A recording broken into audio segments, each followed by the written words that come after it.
Hi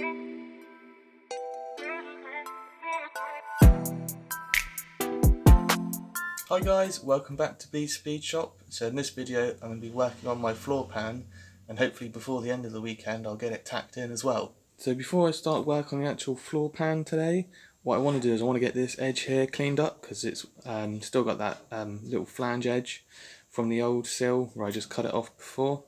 So I want to get this removed so I've got a flat surface to put the new seal on, because I want to get the floor pan and the seal on just to clamp it in place, make sure it's all fitting properly.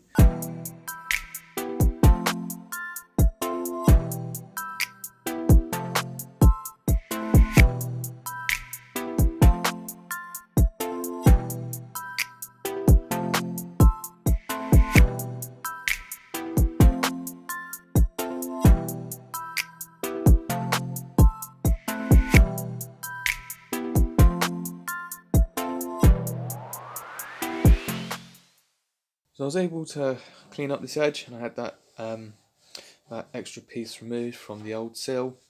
So that's all cleaned up now. So what I'm going to try and do now is fit the floor in. So I've got to put the front in first and then put it in under there. I've just got to lever it in, and then I can put the seal on, get it roughly clamped into place.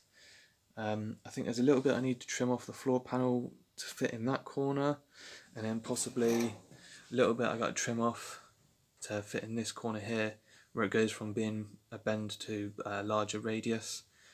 So I'll quickly get it fitting in and then we can see how it looks.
So I've got my floor panel in place now. It's just held in with a few self-tapping screws. So I did a few along the door jamb and then a few along the back edge where I drilled out those spot welds. And obviously I've got the outer sill on, and it's just clamped along that that flange edge.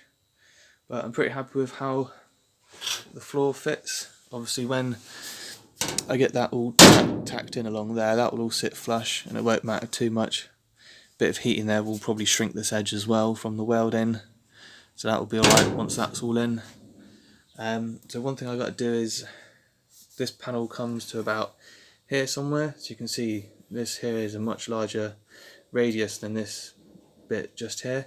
So what I need to do is just shape out on the floor panel, just shape out that corner a bit, because at the moment, obviously where this is just folded, it's binding on the inside here. So obviously you can see it's not sitting flat along this edge. So once I hammer that into position, that'll fit much tighter to this edge. I think the only other thing I need to do is on this edge in here. Actually, if I remove the sill, it'll be easier to show you. This length here is a little bit too long. It's binding on this. I don't know if you can really see, but it's binding on this piece here. So this is tucked in. It needs to come this way more to line up with these holes here, because these this is where the rear subframe mounts to. So there's a piece which will go in there, which will be spot welded to this face and spot welded to this.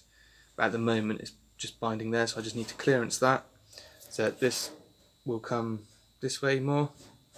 So I'm really happy with the placement of the floor panel I've got at the moment, so I'm going to leave it where it is for now and come back and pick this up tomorrow so I can start welding it in. So I'm picking up from where I left off yesterday.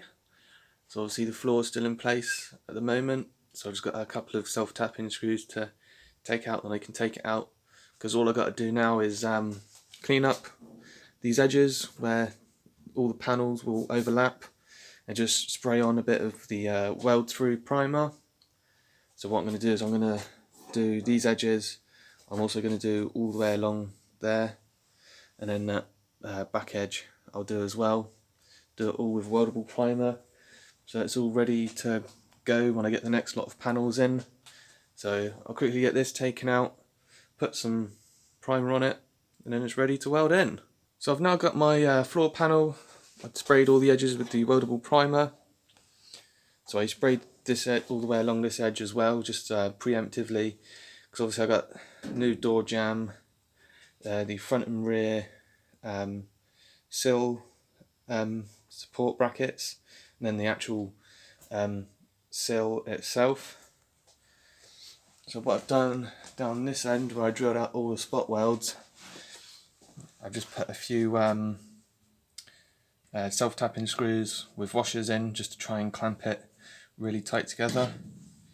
So obviously, like you see this end where I haven't clamped it yet, there's a gap there, but when you look at like that one there and these ones on top, they're all really close. Obviously that's as close as I can get it with these self-tapping screws. If I had like an actual clamp on there clamping it together, it'd be a lot tighter, but I'm happy with the fitment of this panel now. So now I just need to fire up the old welder. I'm going to do a few tacks along that edge first, and then I'll do a few tacks along this edge, and probably what I'll do is next weekend I'll come back and sort of weld as much as I can and get ready to do what I need to do along this edge here.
So I've started getting the new floor panel all tacked in. So I realised sort of as I went to start welding that I didn't have anywhere to clamp the ground lead to. So I just put a screw in, left it sticking up a little bit. But I'm really happy with how everything's going so far. Obviously there's a little bit of a high spot here where it needs to be pushed back in to get that welded. I'll show you from that way. See there's a gap there. That should be alright. I should be able to push that in and just put a couple of tacks along that edge. I'm going to be leaving this video here for now. I'm really happy with the progress I've made today. I've got the floor in a good position I'm happy with, and I've started to weld it in as well, got all those tacks all done. So next weekend I'll come back and finish welding off this, and then I can move on to the next parts like the door jamb and the outer sill, and getting this little front patch repaired as well. So thanks for watching this video.